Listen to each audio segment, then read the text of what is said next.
Hello, oh boy, hello, and welcome to another fun-filled edition of the Sunday edition of Adam's Music Box. I tend to do the live streams on Saturday and Sunday, and the somewhat shorter videos during the week. But who cares about the technicalities? Because today I actually want to talk about something that I find very interesting, and these are the things that changed the sound of music over the years. Now, what do I mean by that? Do I mean different productions of the musical that at one time starred Julie Andrews? No, I don't mean the sound of music in that sense. I mean the way music literally sounds. And I'm also not talking about compositional styles or genres.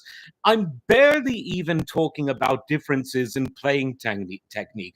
I'm talking about more of the mechanical and innovative technological changes that literally produce sounds that were hitherto unknown to audiences, to music listeners. Now, of course, we could go back 1,000 years, 2,000 years, but I want to stick with an era that is sort of what we would call the late modern period of history, the last, give or take, 300 years or so of human history. And I'm going to focus mainly on European and American musical sounds, just for the sake of brevity, because, of course, sounds evolve and change, and new sounds get introduced to musical styles and genres throughout the world. But I'm going to be focusing mostly on Europe and America. So let's start with a what I think is a pretty obvious place to start, and that's with the invention of the modern piano. Now, that might sound a bit counterintuitive, but let's think of it realistically. The piano is one of the most ubiquitous instruments of all time. Non musicians recognize it by the way it appears, they recognize it by the very distinct sound it makes, and many non musicians even have a relatively rudimentary idea of how it is played. You couldn't say the same, for instance, of a contrabassoon, for example. Now, before the piano, of course, there were many keyboard instruments. There were organs, there were harpsichords, there were clavichords, and those instruments still exist in various forms today, particularly the organ. And we'll get to that when we talk about the introduction of the electric organ a bit down the line. But when we think about how ubiquitous the piano sound has been for centuries, it's kind of easy to forget that not all that long ago, when we're talking about the history of all music since the beginning of mankind's civilization, it was a sound that before around the 18th century wouldn't have been familiar, and yet now it is ubiquitous. And of course, between 1700 and around 1850, the piano changed from its earliest pianoforte incarnation to the 88 key piano of the mid 19th century that brings us in to the modern era. But the point remains, the piano's ubiquity was not always a foregone conclusion. And I would also argue that while the modern guitar, one of the most widely known instruments in the world, does have pretty direct antecedents that go back all the way to ancient Athens and beyond, and you could say also the same of the violin. I would say that the sound of the piano, even though the layout would have been vaguely familiar to an organist or a harpsichordist, the actual sound that it makes, I would say, is a much more radical departure from similar-ish keyboard instruments than if you were to compare the sound of a modern six-string guitar to that of a more ancient derivative, and the same with a modern violin to a more ancient derivative. So that's why I'm starting this list with piano. Next on the list is the modern European classical orchestra, the symphony orchestra, the operatic orchestra, its very closely related twin brother. Now, the modern European orchestra evolved very slowly over the years, but I want to focus on what happened between the death of Beethoven and the life of Wagner.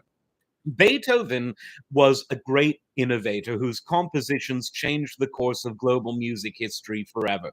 Wagner himself acknowledged this. Beethoven was the only composer of whom he stood in awe. He loved Beethoven, as did all of Beethoven's successors.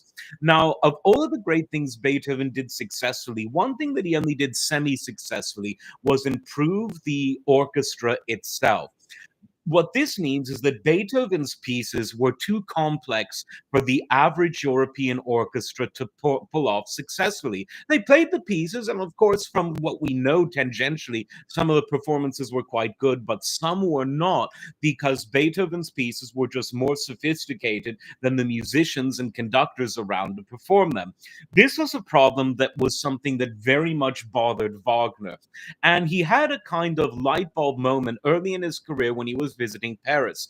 And he heard a performance of Beethoven's Ninth. Let me look up the name of this conductor. Just give me a second. Talk amongst yourselves. So Wagner goes to Paris in his sort of younger years, and in around 1839 he was in Paris and he saw this performance by the conductor Francois Haberneck. Of course, died long before recorded sound. And what struck Wagner about this was that his orchestra was much more disciplined and refined than the German orchestras that he had been used to, and the ones, frankly, Beethoven would have been used to. And he set it about to really invent a modern style of conducting an orchestral performance that took us into the 20th century. So when we hear the greats, the Furtwänglers, the Mengelbergs, these Stokowskis, these great sort of early 20th century romantic conductors, this was the school of the Nigesh, who we have a tiny bit of recorded sound from, Von Bülow, who we don't have recorded sound, Ferdinand Löh, we don't have as much recorded song, so we don't have recorded sound of. But anyway, Wagner invented this modern way of playing music, and luckily it survived well into the recorded age. So, how did it differ from Beethoven's era? Well, first of all, the conductors became absolutely vital to the artistic delivery of an artistic vision. In the era of Beethoven, this was a role of the conductor, but when the orchestras were so lacking in discipline and technique that they could barely start and stop at the same time, it rather restrained the conductor's ability to realize his artistic vision. In Wagner's era, this wasn't a problem because Wagner created orchestras that had the level of perfection we've come to expect in the 20th century and arguably beyond, but we'll get to that later.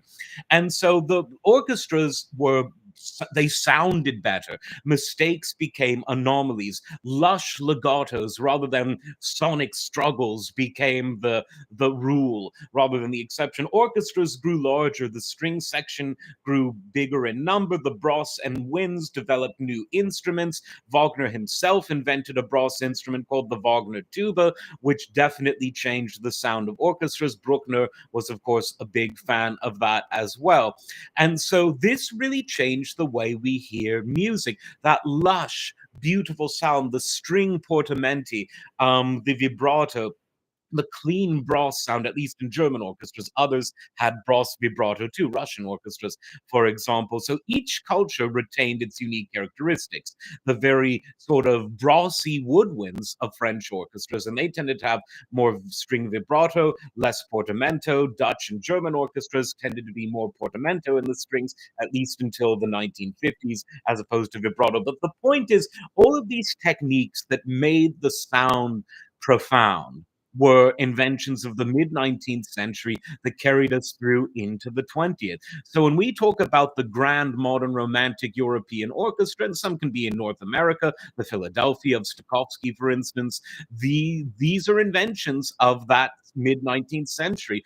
And when you look at it, the before that period, orchestras weren't really these big professional institutions. The Vienna Philharmonic is not ancient. It was formed in 1842. The Berliner Philharmoniker, the Philadelphia Orchestra, the Concertgebouw Orchestra, the London Symphony Orchestra, all of these formed at the end of the 19th century, or in London's case, at the very beginning of the 20th. Although there were predecessors, of course, like Sir Henry Wood's orchestra. But the point is, orchestras weren't always professionalized. This really happened in the age of Wagner. Now, something else that happened in the middle of the 19th century was the invention of the saxophone. Yes, Adolf Sax invented an instrument that, much like Wagner with his tuba a few decades later, he expected to enter the modern European orchestra. It didn't.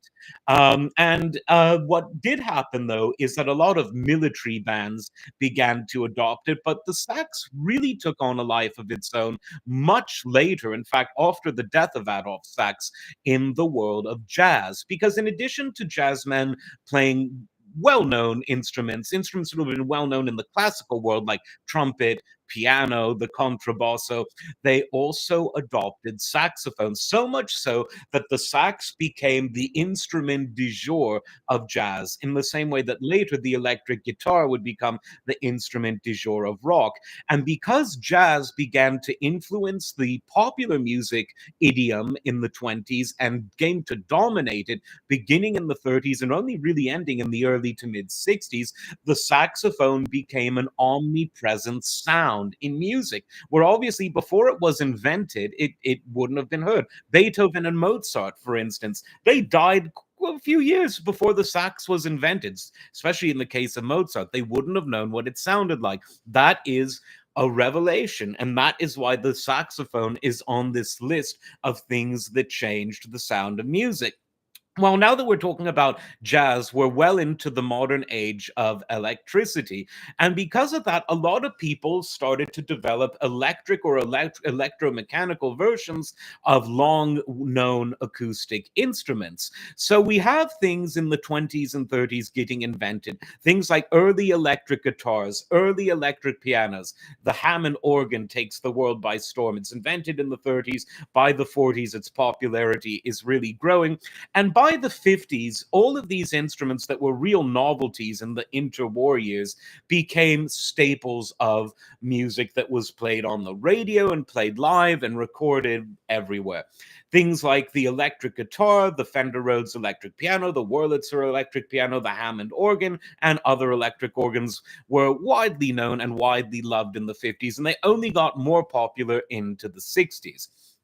Now, one thing I'm not mentioning in this are recording techniques, recording technologies that improved the sonic quality of the recording. I've done that on a different video.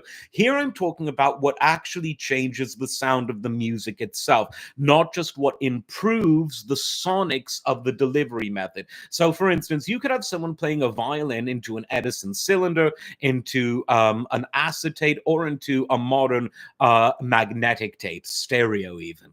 And that would improve the sound of the recording delivery, but it wouldn't change the fact that a violin is a violin. So that's what differentiates that video from this stream.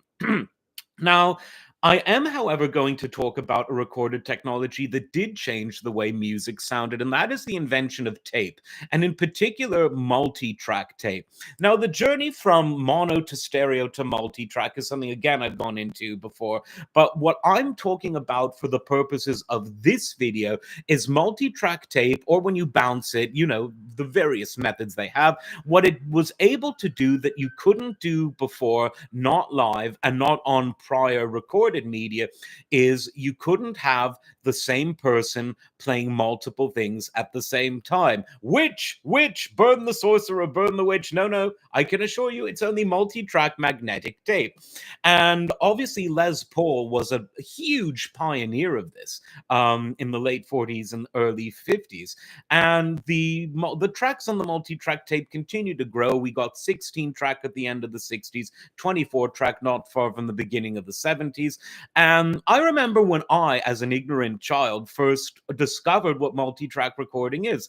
I liked ELO growing up, and so I was listening to an ELO album, and I thought, I know who Jeff Lynne is. I know he's the singer in the band, but there's only one of him, and here I hear his voice singing with itself multiple times. What is going on? Multi-track tape is what's going on. And later you have similar things like harmonizers that allow musicians to harmonize with themselves, to play on top of themselves.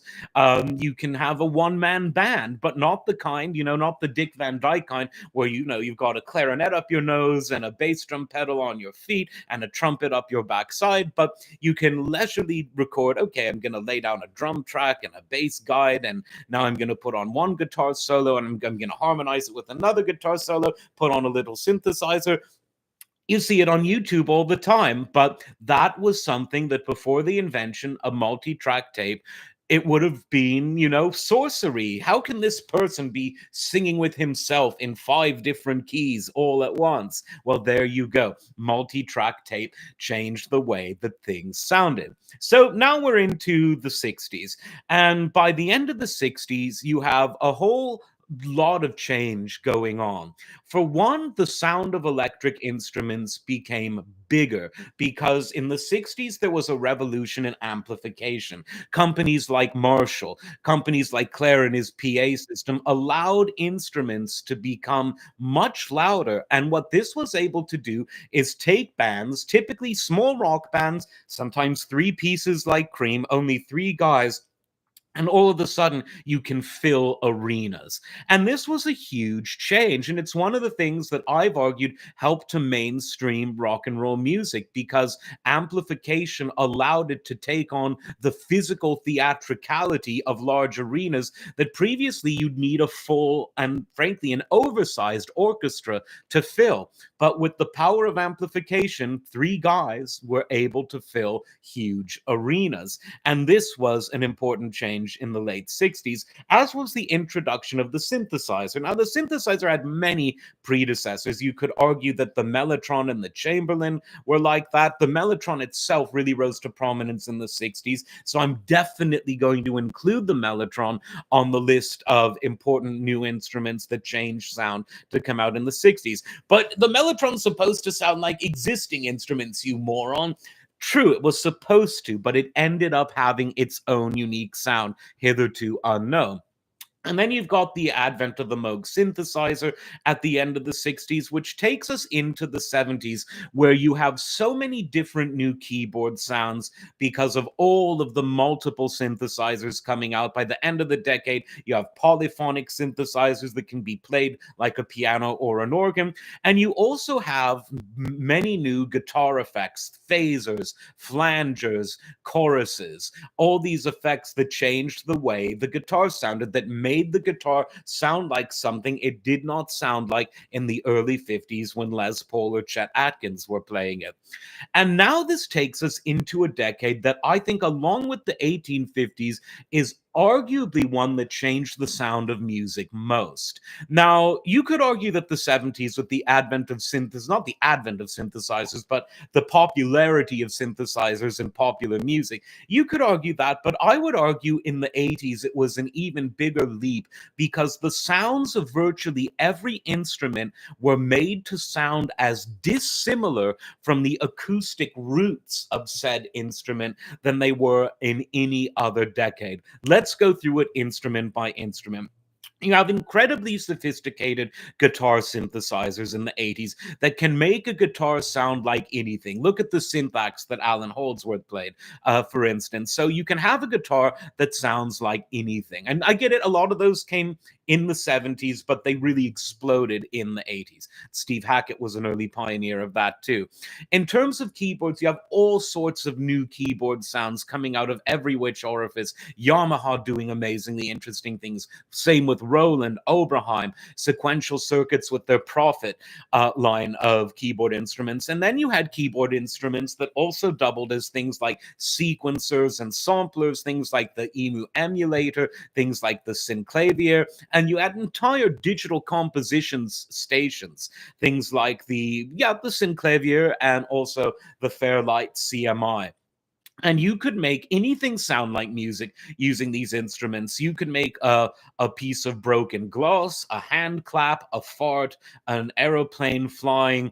I think those are Peter Gabriel lyrics. Anything into music. And there are many examples of people like Herbie Hancock demonstrating that on his Fairlight CMI, and Peter Gabriel doing the same, where you can literally turn any non-musical sound, what they call found music, into a musical sound. Again, getting as far from the sound of instruments we're used to as possible. Now let's move on to the drums.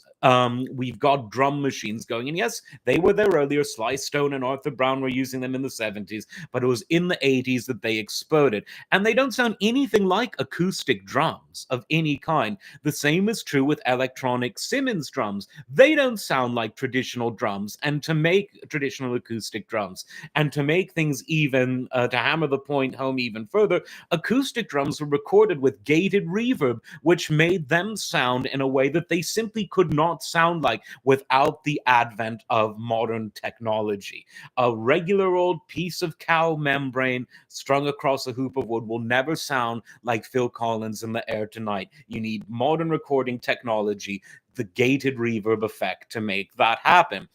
And of course, I don't want to leave out the bass. It was sort of the golden age of both slap bass and in many ways fretless. None of these things were new to the 80s, but I just thought I'd throw that in. But when you combine all of the sequencers, samplers, the early digital workstations, MIDI coming in, which is literally designed to make anything sound like anything while communicating with everything, these drum sounds that don't sound like drums, guitars that can sound like anything they want, it really was a radical departure.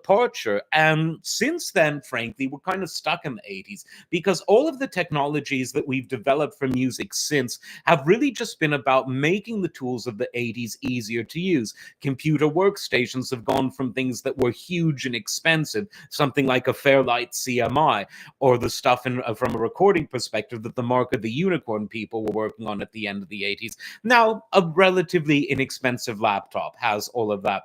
And instead of all of these drum machines and synthesizers, plugins on that same laptop.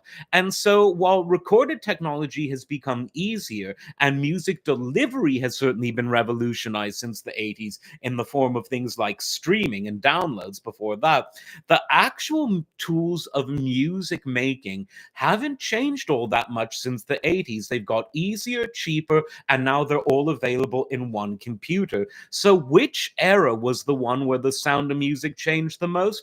I suppose it's all relative, but I think the 80s have a lot going for them in terms of that. Am I entirely convinced? No, it's not a Reagan landslide. I think the 1850s, the 1950s, and the 1970s, and frankly, the 1960s have a lot to say for themselves, as do the early 18th century when the piano comes out. But I'll leave it up to you to tell me what you think is the most relevant of all. As always, like, subscribe, and we'll see you next time.